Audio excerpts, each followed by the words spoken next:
never-ending. There has never been a wait like this. A summer, at times unnerving, constantly uncertain. Even the normal season's ramp-up, unfamiliar. There will be no preseason games in 2020. While surrounded by silence, there have been resounding statements. We believe that Black Lives Matter, and that we need to be the role models to go out there and take that step. In order to move forward, we're going to have to love each other. We're going to have to listen to each other. And so, in an unprecedented time, we begin an NFL journey like never before. We gather every week, perhaps in a different way, but for the same reason. And we are ready to get underway. To watch and enjoy the greatest football players in the world give us moments that will last as long as the game is played. Only Mahomes. Patrick Mahomes, just stop it. And it begins with something familiar. The newly crowned champion and some of the league's best starting the quest for the next title. After all the uncertainty, we finally made it. It's a football night in America again. Welcome, folks. NFL season 101, one like never before. Set to begin on an unseasonably cool and damp September night in Kansas City. Also atypical, the scene outside Arrowhead Stadium. There's fun there, but it's normally a barbecue-infused tailgating crowd of 75,000 who'll be ready to get inside and make one of the loudest stadiums in the league even louder. But tonight, just under 17,000 are going to be allowed inside. They'll be there to see the Super Bowl MVP and part owner of a baseball team also, Patrick Mahomes, raise the championship banner, and the Chiefs will begin their title defense against Deshaun Watson and the Texans. The 2020 NFL season getting going right here on NBC. We are so happy to have football back and have you with us. Welcome, everyone, to NFL Kickoff 2020. Mike Tirico, Tony Dungy, Chris Sims. You know, I feel like somebody's looking over my shoulder, making sure I do things right. It's the lawyer of the group, Mike Florio, but that's better because look who's over your shoulder, Sims. That's scary. I know. I don't want to. I never had to play with him and deal with him, and I know he likes to hit quarterbacks and hit anything, so I'm scared of him. Watch out for that. Wait, guys. First of all, you told me that I was going to be behind a real quarterback. I was expecting Phil Sims, not his little son, Chris Sims. You're nice. Welcome. It's good to have the gang all back together here. Boy, the last game, 221 days ago, there was the Super Bowl and the Chiefs won. No preseason. Here we go again. And Rodney, that no preseason has me wonder what it's going to look like on the field here for this opener in the NFL. Mike, I tell you this, as a defensive player, it would be very frustrating not having those preseason games because you use those preseason games to get you in football shape. You use it to work on your tackling, which is a lost art right now. But it also gives you an opportunity to get on the field, get real live game reps, and make mistakes, learn from them, and have them not officially count against you. No, you're right, Rodney. And coaches, I'll tell you, they love blocking and tackling, as you're saying. They haven't had enough of that. They love routine, and that routine has been all disrupted. So who's going to be able to adjust to this new way we're doing things? And then there's one other group that is at a loss right now, and that's our officials. They have not had any training camp, no preseason games. Some of them haven't blown a whistle for 8 months. So if I'm a coach tonight, I'm ready with my challenge plan. Definitely. It's going to be getting used to that speed on the field, certainly. The thing that jumps out to me, and Rodney and Coach made some great points, that's where I think, hey, the teams that have great offenses, they're going to have advantages early on in the year. These defenses haven't seen some of these formations. They're not used to playing another team. But the other thing that jumps out to me, proven commodities in a year like this. Without an offseason, the teams that finished strong last year have something to build on. I think they have a great advantage over the teams that have a lot of new players, new coaches, and scenarios like that. We haven't talked a lot about the football in this offseason. We will in this show, but there's a lot of other stuff going on. We'll be talking about that as well. At the start of a season, it's the start of a post-pandemic new normal for the league, for the teams, for all of us, for the fans too. For more on that, let's go to Arrowhead and bring in Liam McHugh. Liam, good evening. Mike, good evening to you. You know, usually I'm right in the middle of the madness down there on the field, but right now this is as close as I can get. As for the fans, the changes really begin in the parking lot. You alluded to it. Kansas City has one of the great tailgates in all of the NFL, but this year it's got to be spaced out. You really are only supposed to tailgate behind your vehicle and only with people that you purchased your tickets with and are going to sit with inside. Now, once inside, fans will be socially distanced in the stands, socially distanced in the concourse as well, and no fans are permitted in the first 7 rows here. That is the moat that separates separates the players from the public. Now, Mike, you mentioned some numbers. Tonight, Arrowhead will be at 22% capacity. So for this game, you will hear actual real-life crowd noise. We won't be piping in the artificial noise into this broadcast. Now, 22%, that is roughly 16,700 fans, and each and every one of them required to wear a face mask when inside Arrowhead. But really, that's just another opportunity to express your passion for the team. I bought this one at a store the other day. They said it was their most popular item. They are having trouble keeping it in stock. When you see the message, I think you'll understand why. Mike Florio, I feel like this is a message all Chiefs fans can definitely get behind. Absolutely. And Liam, throughout training camp, the NFL has tested players, coaches, essential personnel on a daily basis for COVID-19. The league has said that daily testing will continue until further notice. I'm told it's expected to continue all year long, and that's a credit to the NFL Players Association. The league recognizes that an idea that the union pushed and pushed before training camp, because the league only wanted to do testing 3 times per week. The union wanted it every day, and what it's done, it's made all players accountable to a routine. Every day they are tested, and every day, for the most part, they've been cleared, guys, and that sets the table for a strong possibility that the NFL will avoid any real problems with the pandemic as the season unfolds. So all of that, what you said, Mike, and what Liam told us is new. What gets renewed tonight is one of those great traditions to start the NFL season. A championship banner will be raised for the Kansas City Chiefs, for the franchise, for the first time in 50 years. So let's hope that September of 2021, the world's in a better place. We can all be there. Will we be back in Kansas City for another banner being raised? Can the Chiefs repeat Rodney's Patriots, the last team to do it over a decade and a half ago? So it's always the conversation right about this time of this show every year. Can Kansas City repeat? Easier or harder for them? Well, it's going to be hard. We know that. But if there's a team to do it and a year to do it, I'm taking the Kansas City Chiefs. I am. I think you're going to see our first repeat Super Bowl champion since you saw Rodney Harrison and that Patriot team do it. You know, they're too talented of a football team. There's too many difference makers on both sides of the ball. Andy Reid, the pressure's off. 20 years we've been talking about, can he win the big game? He's won it. I just think that's going to embolden him, Patrick Mahomes, and really let them play loose and free on the football field. Rodney, I know it's not easy, but I think this is a team that can pull this off. Chris, you talk about the pressure being off. This is the National Football League. The pressure is never off. You can never relax. And that's why it's that type of mentality is the reason why we haven't had a repeat Super Bowl champ in 15, 16 years. You got to understand, man, the National Football League is very competitive. Everybody wants what you have, and they want that Super Bowl ring. 31 other teams with maybe 10 teams having a legitimate chance at the Super Bowl. I think you're completely wrong, Chris. Well, thank you. Let me rebuttal that 1 second, Coach, before you if there's a guy that can hold his team accountable and wants to be great, it is Patrick Mahomes. And I don't think they're just going to be sitting back, sipping on pina coladas or anything like that. I think they're still going to take this very serious. I understand your point. That's real. But I just didn't want to let him have the last word. No, it is rough to repeat. But if there is any team that could do it, Kansas City, they've got that key stability and great people in those 2 key positions, the quarterback and Patrick Mahomes and the head coach and Andy Reid. Right. But it's tough to repeat. I don't think they can do it. We've been hearing all year how most of the gang is back together for Kansas City. Test 1 is coming up. Limited crowd tonight at Arrowhead, but plenty of Chiefs and Texans fans are joining us, watching around the country. We are just getting started as we build you up to NFL season number 101, in person and virtually. Still to come, after helping win his franchise's first Super Bowl in 50 years, The Kansas City Chiefs are champions. Patrick Mahomes takes his place as the face of the sport. And after signing a big money extension, can Deshaun Watson and the Texans take the next step? To the goal line, he's in. Deshaun Watson. Plus, what players are doing to help inspire change in their communities. It's all ahead as the NFL Kickoff continues. And one day after several prominent players posted that powerful video in June, Commissioner Roger Goodell said in a video of his own, the NFL was wrong for not listening to players earlier. Here are some of the responses that you're going to see tonight throughout the season. Phrases and names associated with the quest for equality are going to be on display in stadiums around the league, displayed by players on T-shirts and cleats.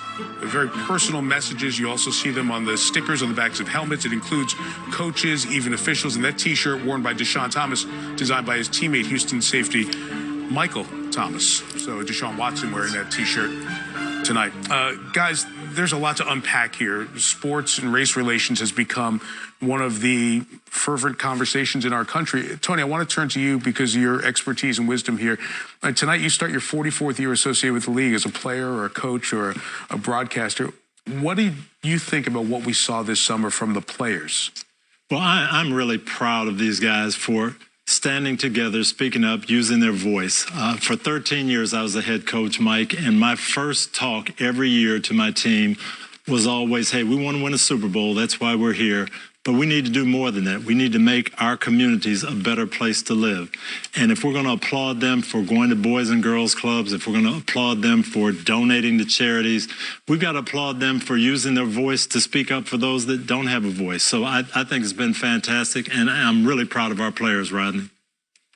Coach, I had a chance to speak with Tyrann Mathieu, and I asked him, why did he decide to protest? And he said he wanted to use his platform to bring awareness and challenge the NFL as well as the NFL owners to get more involved. As Black parents, my wife and I, we've had to have candid conversations with our kids about when they leave our home, how to conduct yourself in certain situations, how to act.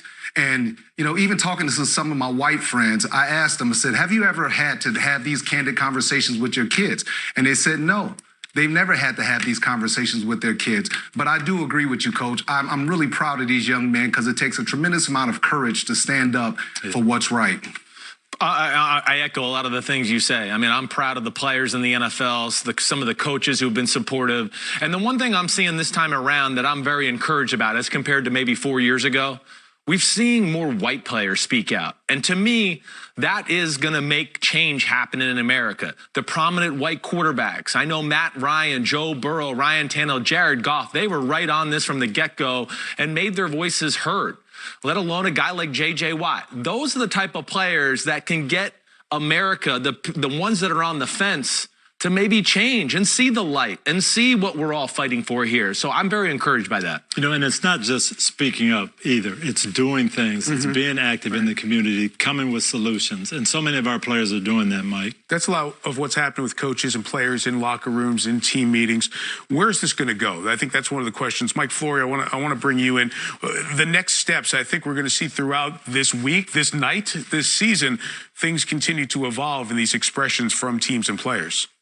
Yeah, and I think, guys, one important thing to watch is how the players react to whatever reaction there may be to their protests, to their efforts to be more vocal, because they seem to be far more aware now of the power that they have than 3 years ago, the last time the anthem protests really engulfed the entire NFL. I've been in communication with a head coach, and he told me this: players want change and action, and they want to be involved. The players have a lot of power in this movement. They know that the games cannot be played without them. And that's a realization that I think is fairly recent for most NFL players. Mike, to that point you made about reaction last week, I spoke with Commissioner Roger Goodell and DeMaurice Smith, the Executive Director of the Players Association. Among the topics of our conversation was the intersection of social justice and the NFL.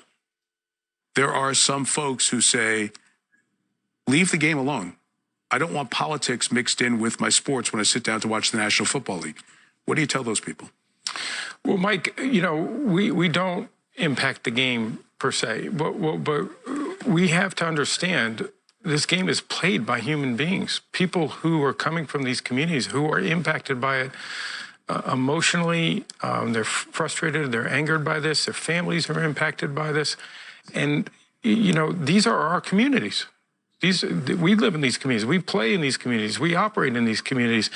And I think we're all tired and see the things that are going on that are abuses that shouldn't be happening. And, you know, it's a time for us to make the change. And, you know, we're not here to make political statements. We're here to help make our communities better. You can hear the full conversation with Roger Goodell and DeMaurice Smith. It's about a half hour. It's available on NFL.com and NBCSports.com. In addition to these athletes, artists have been using their voice. That includes 15-time Grammy Award winner Alicia Keys, who's here with a special performance of her iconic hit, No One. There's so much love in Kansas City. There's nothing like the beauty, the uniqueness of a special place where love is all we have. It's the only answer. I just want you close, where you could stay forever. You could be sure that it will only get better. You and me together through the days and nights. I don't worry, 'cause everything's gonna be alright. People keep talking, they could say what they like, but all I know is everything's gonna be alright. No one, no one, no one getting away of what I'm feeling. No one, no one, no one getting away of what I feel for you.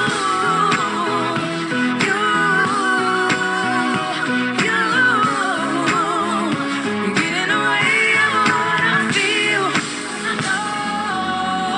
Some people search the world to find something like what we have. I know people will try to divide something so real. So till the end of time, I'm telling you, there ain't no one, no one, no one getting away of what I'm feeling. No one, no one, no one getting away of what I feel for you.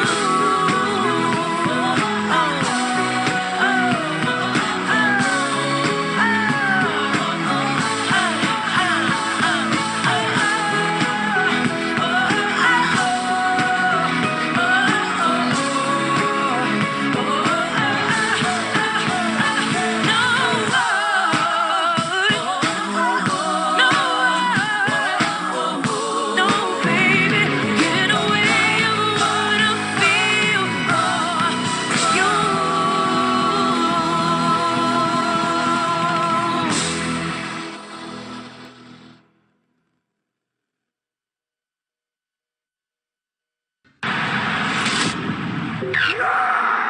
I juked like 5 people. Let's do it, let's do it, let's do it!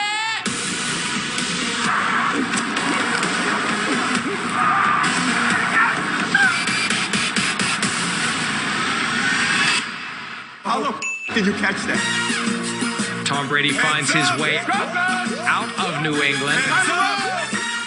Hard for me to picture Cam Newton in New England.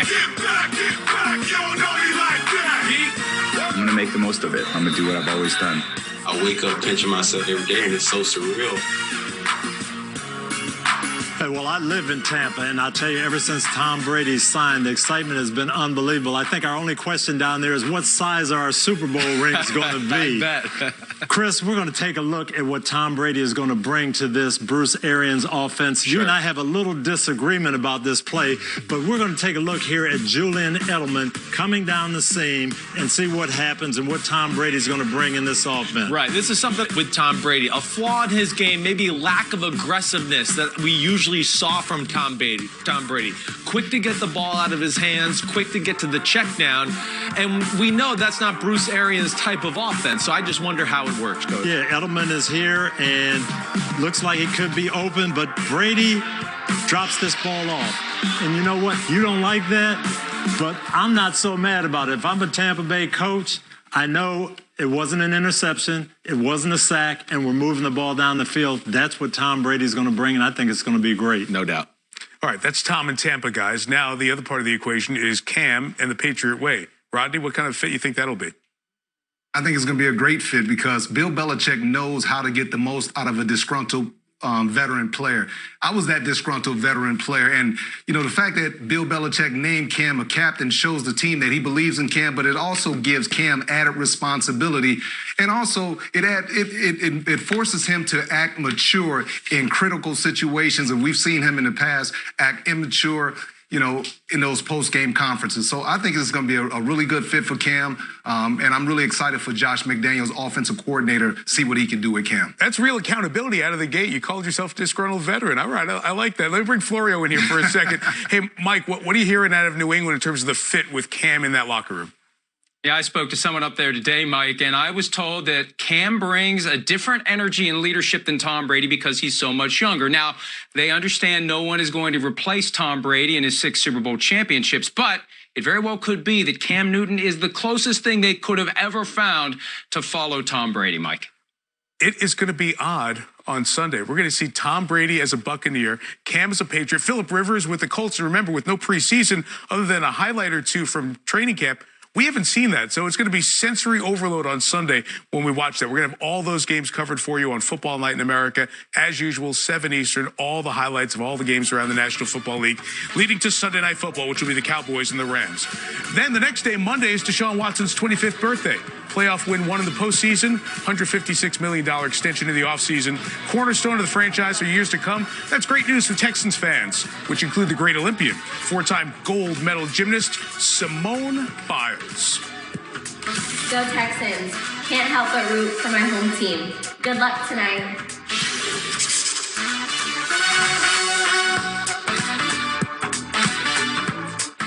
Touchdown, Houston! 3 TDs to nothing. Oh my! Here we go again. The dude's up special. Already count them out. Touchdown! Touchdown! Touchdown! Kansas City! 7th straight touchdown. Here we go again.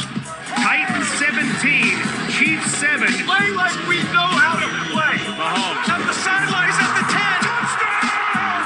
Kansas City! Here we go again. Touchdown! And the 49ers lead the Chiefs 20-10. We always try something at home every time. Back of the end zone, touchdown! Throw right side. Touchdown! Kansas City regains the lead. Kansas City, you got a champion. Here we go again. You got to defend the whole field. Like every cable cam might be the best way to kind of keep up with Patrick Mahomes, right? You can throw it anywhere at any time. Welcome in NFL Kickoff as we get going with the Texans and the Chiefs coming up on a cool night in Arrowhead. So Deshaun Watson against Patrick Mahomes, separated by a couple of picks in that 2017 draft. It's year 4. They're not next-gen quarterbacks. They're now-gen, Tony. These are the guys who are the model in the National Football League. They really are. They're setting the tone for what quarterbacks are going to look like in the future. When I came in the league as a young coach, everybody looked like Johnny Unitas, just standing in the pocket, precise. But these guys are different. Great athleticism by Patrick Mahomes, but unbelievable throws. That arm talent is just awesome. And then Deshaun Watson, great thrower, but unbelievable athleticism, competitiveness. This is Superman here. Dabo Swinney said that. You're passing on Michael Jordan if you pass this guy. Right. The competitiveness and the athleticism with the great arm. This is what everybody's going to be looking for, Chris. They have everything, and I think that's what's so awesome about them. They can beat you so many ways, but the big thing is what we saw there. 2 perfect defenses called, and they end up in touchdowns for the offense and the quarterback. So that's what's amazing about Watson and Mahomes. We know what they do physically, guys. You guys did a great job of breaking it down. But to me, what really takes them to the next level is their attitude. And they do such a great job of elevating their teammates because they're never blaming their teammates, never yelling and screaming. Just the attitude is always so positive. And even when they hit a little adversity, they never blame their teammates. They're always taking blame. I think these 2 young guys are just unbelievable. Yeah, their teams have fun around them. And it's fun when Mahomes is putting it up and Tyreek Hill is just running. Nobody can catch him, and he catches it 7 times to the end zone last year. Team high in receiving touchdowns. Tyreek ready to run, ready to roll. Chiefs on banner and championship night, taking on the Texans to kick off the 2020 season.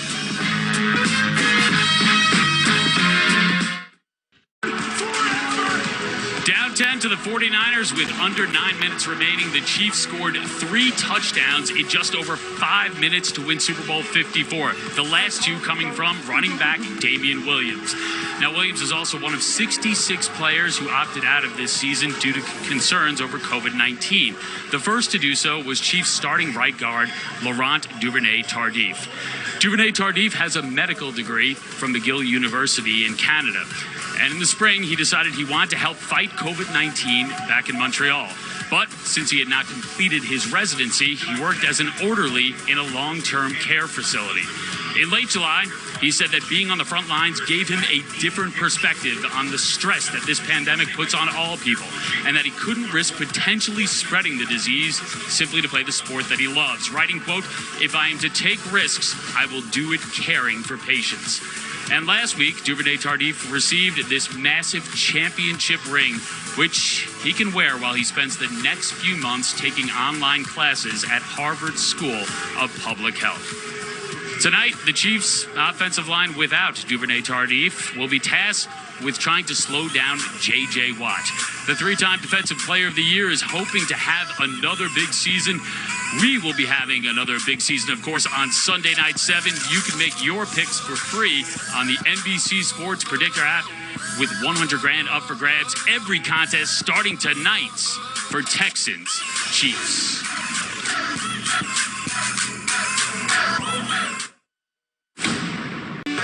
Welcome back. This was the scene just moments ago. Patrick Mahomes took the field. This smaller crowd came alive. We're counting down to kickoff in Kansas City between the Texans and the Chiefs. But first, here again is Alicia Keys with the world debut performance of her new song, Love Looks Better. I think we got so busy, so used to flying so fast, that we forgot to look at each other. We forgot to stay with each other, listen to each other. We forgot that my love looks better on you. So tonight, let's make sure we take the time to remember. All I ever wanted was $1 and a chance. Find what I'm made of. Alright, coming from the bottom. Better learn how to dance. Find what you're made of. Alright, feel like my love is wasted every day, yeah. Get so damn tired of chasing every day, yeah. And I wish you were missing every day, yeah. Every day, yeah. Every day. So can we talk for a minute? Stop for a minute. All I wanna do is you. Oh, can we touch for a second? Be us for a second. No matter what I give it to, I know looks better on you. Yeah. Promise you, baby. What? Hold up. All I ever wanted was a city and some keys. Run through the street now. Alright. And I wish you were missing every day, yeah. Every day, yeah. Every day. So can we talk for a minute? Stop for a minute. All I wanna do is you. Oh, can we touch for a second? Be us for a second. No matter what I give it to, I know it looks better on you.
The official number in the building is going to be just under 14,000 tickets distributed for Arrowhead tonight. So we've got some friends, some cardboard friends. That's RBG, Ruth Bader Ginsburg back there. Dorothy, you're not in Kansas, you're in Missouri. The Queen's over there on the right. Yeah, you know, the London game not happening. We'll send the Queen there.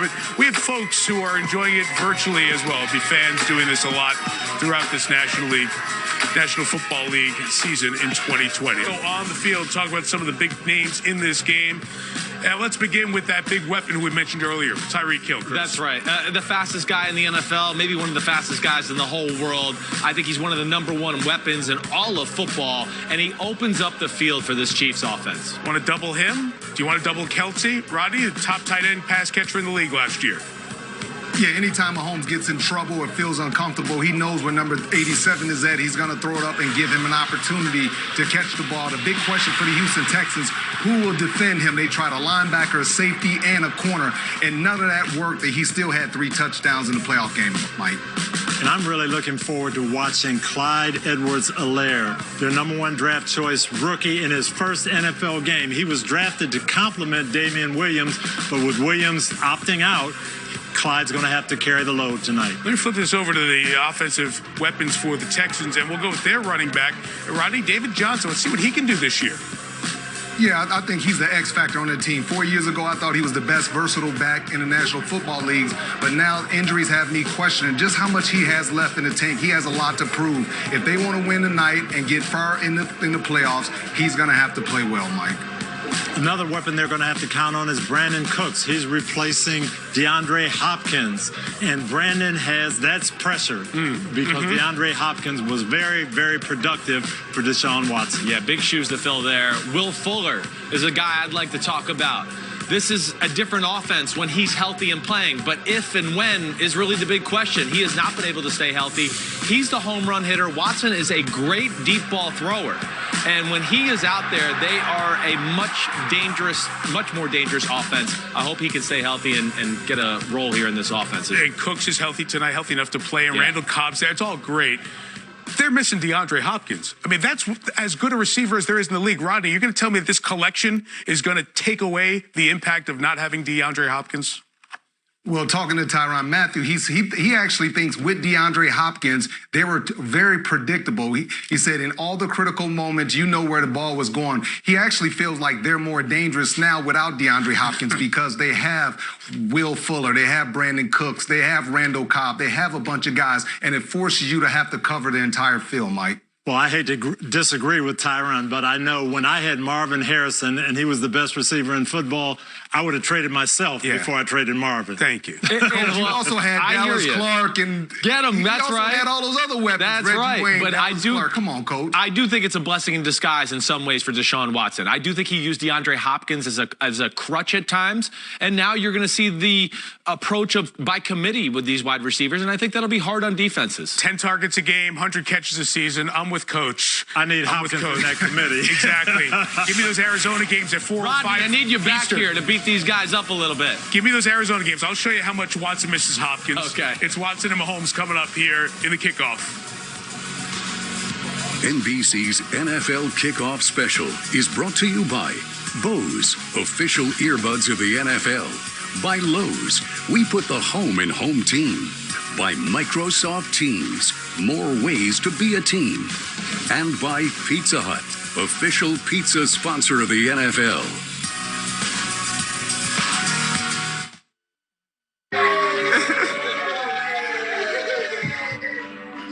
Congratulations, bro. Congratulations. Thank you. Appreciate it. Well, all this dragging, boy, done paid off, boy. I'm proud of you, bro. I'm proud of you, bro. You got all the keys to the offense now. Go to the Super Bowl. Congratulations, Sean. I love you. And Auntie just got to say something on behalf of your mama and this whole family. Your mama's so proud of you and for what you have become. And we know God gonna keep doing great things in your life. And you just live, honey, and be happy and accept whatever he bring your way. And just keep going. And we just want you to know we love you very much. We love you. You know I love y'all too. Love you. What a surprise. Family was there virtually to celebrate the 4-year, $156 million extension that Deshaun Watson signed a week ago. He and the new look Houston Texans taking on the Chiefs to kick off the season. Well, this summer, the NFL announced that Lift Every Voice and Sing, often referred to as the Black National Anthem, would be played before every Week 1 game, including tonight. Just a few minutes ago, the Texans went back to their locker room. They're not going to be on the field for this song. And we've been told that's also the plan for the national anthem before kickoff. Texans Executive Vice President of Football Operations, Jack Easterby, told our Michelle Tafoya that the players didn't want any, quote, misinterpretation of celebrating one song and throwing shade on the other, close quote. As you see, the Chiefs are on the field now. They'll be on the field for both songs. The players of the respective teams have made these decisions. And with that, we go to Arrowhead now for Lift Every Voice and Sing as it's played in the stadium.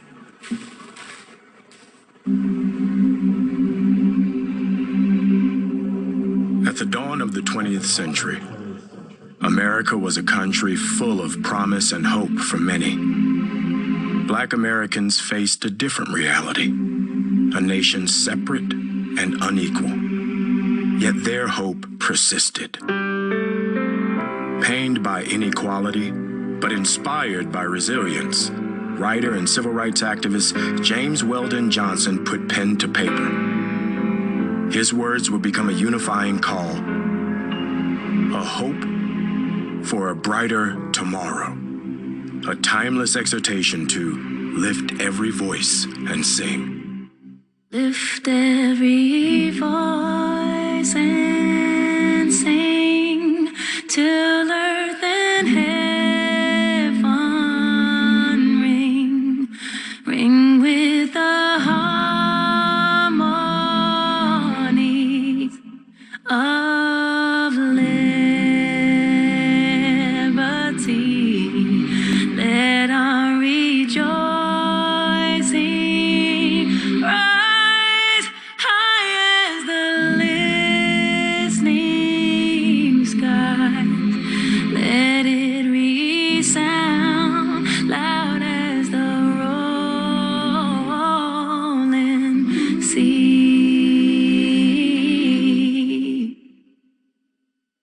Sing a song full of the faith that the dark past has taught us.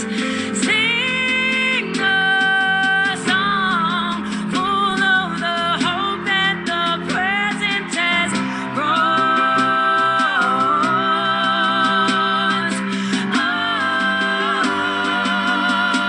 us. Facing a rising sun of a new day begun. Let us march on till victory is won. Let us march on till victory is won. Let us march on till victory.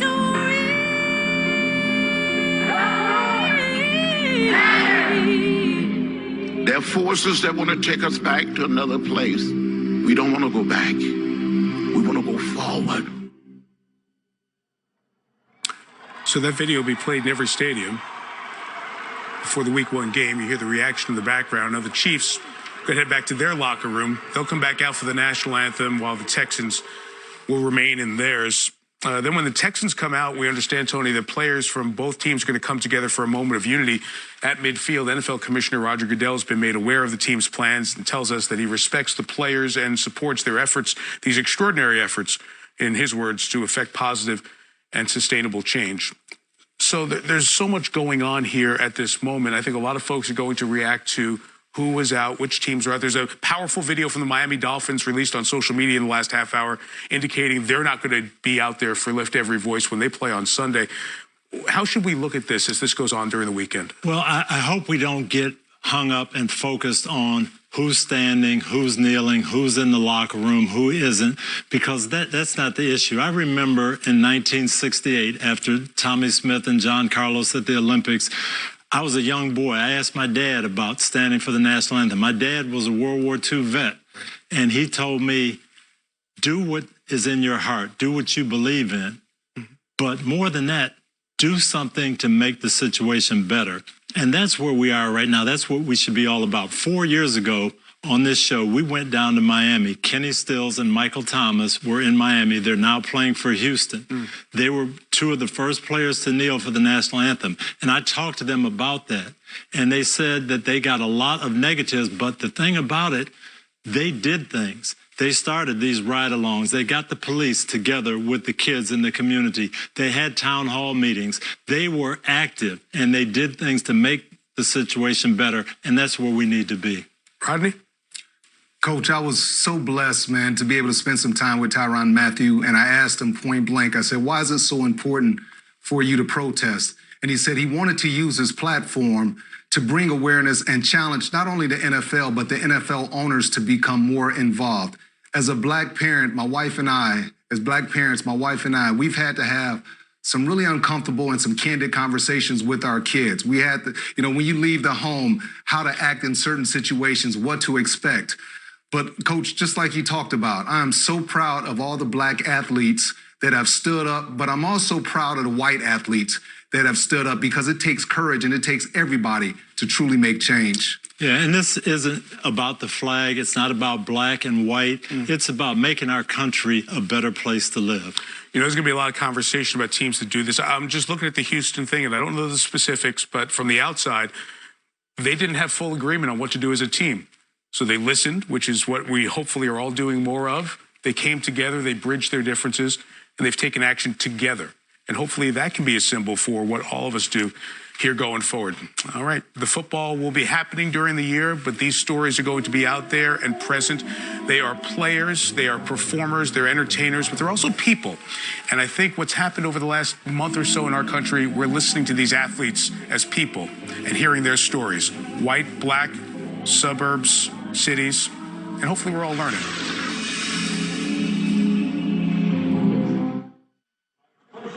NBC's NFL Kickoff Special is brought to you by Snickers.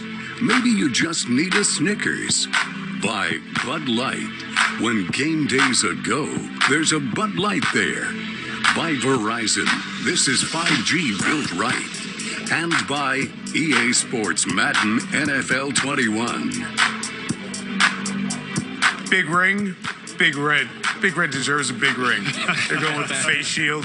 Year 21 was a lucky one. Super Bowl championship.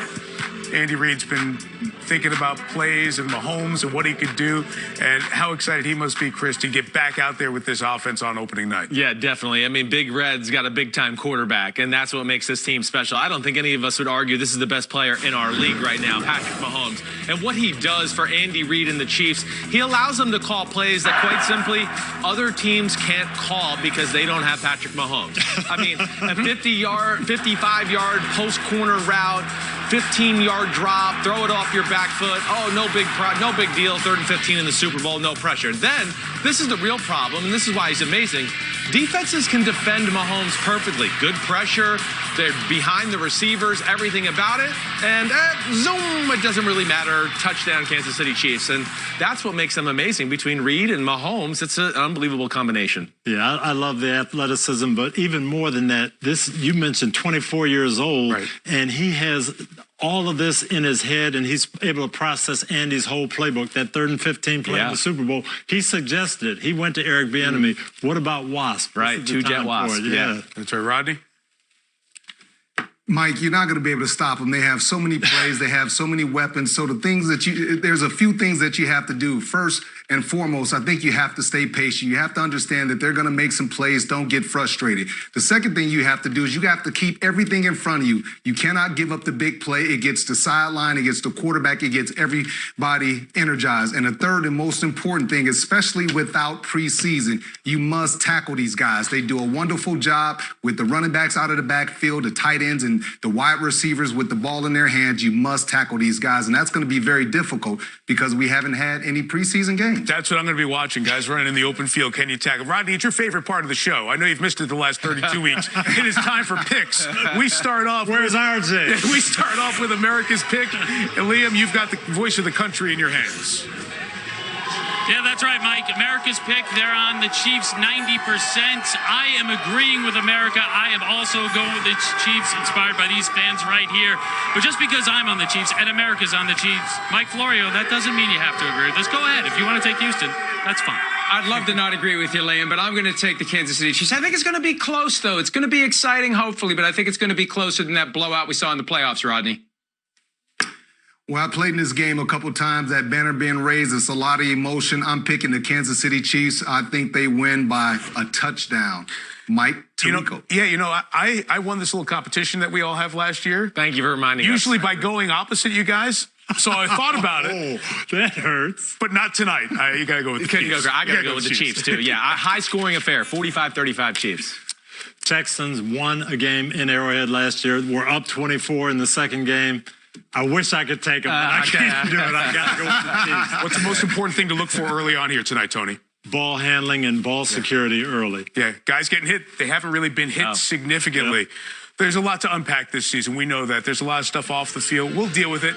But there's also football on the field. And I know you're dying to see it, and we're going to show it to you. We'll sit back like all of you and enjoy it. We'll have the banner moment. We'll have the national anthem. And then we'll have Mahomes and Watson and JJ and Tyreek Hill. It is a football night in America again. And the best in the business. Al, Chris, and Michelle bring it to you. We'll see you at halftime. Enjoy the kickoff of the 2020 National Football League season. Thank you for watching this presentation of NFL Network.